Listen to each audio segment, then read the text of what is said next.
کوم مینوالو ارمان سراج یم مینوالو نن زما خواله د افغانستان نه خانولي راغلی نو ډېر خوشحاله یم په کلي کې چکر ومو او دا ډېره زیاته مننه کوم چې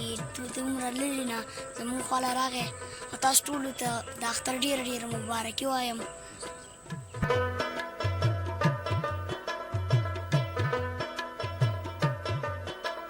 خانولي راته وویل چې یو څو شعرونه ووایه نو بس دوی ته دا یو څو شعرونه ډالۍ دي وایي چې ډېر د کار سړي یو خو بېکاره یو ځکه چې د یو بله بېزاره یو نو را دنیا وختله ستورو ته مونږ لا تر اوسه بېروزګاره یو نوره دنیا وختله ستورو ته مونږ لا تر اوسه بېروزګاره یو سم بېلاره شوي د لارې نه سم بېلاره شوي د لارې نه هغسې لا وایو چې په لاره یو او ټول عمر نشي په ترو شوملو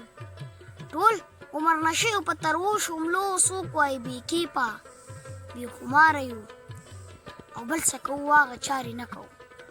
بل څه کوو هغه چارې نه کوو دلته چې راغلي څه دپاره یو او نه مو څوک خواخوږی نری بر شته دی نه مو څوک خواخوږی نری بر شته دی سم لکه بې موره یو بې پلاره یو او غرق ښیو سراجه مونږه غرق ښیو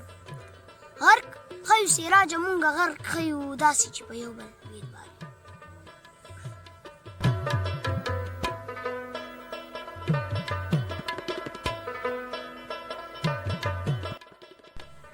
بس مننه ډېره زیاته او ډېر زیات خوشحاله شو چې دلته ستاسو خواله راغلو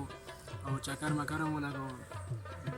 نو ستاسو ډېره زیاته مننه کوم ستاسو والد صاحب سره مو ملاقات وکړ ستاسو ورور فرحان صاحب سره مو ملاقات وکړ نو تاسو سره ډېر زیات خوشحاله شو او انشاءالله نو به بیا هم راځو او تاسو به افغانستان ته هم راغواړو هلته هم راځئ او چکر مکر یې ولګوئ ولې نه خانولي زموږ دغه کې یو خوښ شو که نه ولې نه یاره ډېر زیات هم خوښ شو او زه خو زما خو ته زړه نه کېږي چې واپس لاړ شو خو مجبوره یو ځکه خپل ملک ته به ځو او ډېر زیات هم خوښ شو تاسو نه ډېره مننه کوم چې تاسو زموږ دومره قدر عزت نه دلته کې موسم څنګه دی موسم خو ډېر زبردست دی ډېره ګرمي هم نشته او ډېر یخ هم نه ده ډېر ښه موسم دی او اختر دلته ډېره مزه وکړه دلته چې راغلم لکه د اختر دا ټولې ورځې یو خوا او دا اختر ستاسو خوا کې چې ما ووخت دا ډېر زیات خوند